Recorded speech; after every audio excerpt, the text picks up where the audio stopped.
La pute est simplement une femme qui est payée pour être une femme, pour n'être d'ailleurs que ça, pour être réduite à ce plus simple appareil.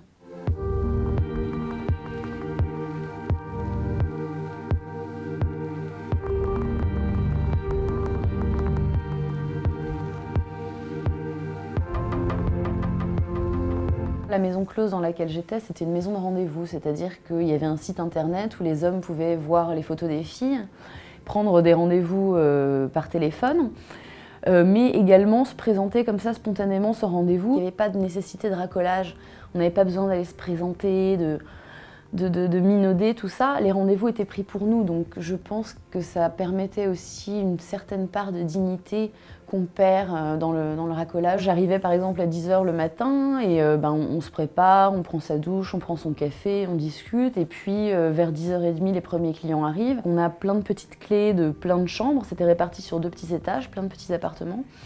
Et on emmène son client dans une chambre et puis voilà, on y passe le temps qu'on y passe, ensuite on redescend et puis ça recommence comme ça pendant toute une journée.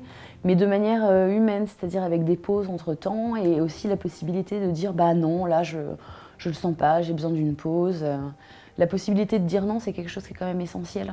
Mon premier client dans une maison close, pour moi ça a été quelque chose d'assez finalement d'assez anodin, c'est-à-dire que le fait de se donner à un homme contre de l'argent, c'est pas quelque chose qui révolutionne votre vie.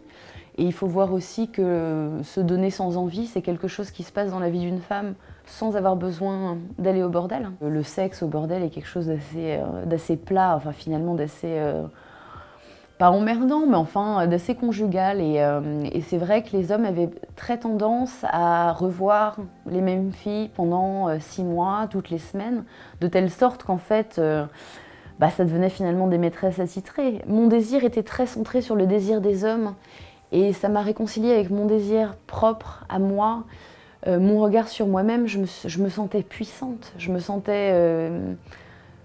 j'avais l'impression d'être une déesse quelque part. J'avais envie d'écrire un livre où ces femmes aient l'air humaines, où on voit à quel point elles donnent d'elles-mêmes en tendresse, en abnégation, en résilience, en patience, plutôt que de les voir comme des monstres ou comme des pauvres filles qui est une victimisation intolérable. Je voulais pour une fois qu'on parle des femmes qui ont choisi de faire ce métier, qui en sont fières, et qui se soutiennent les unes les autres, parce que c'est une telle sororité d'être comme ça réunies par le simple fait d'être des femmes.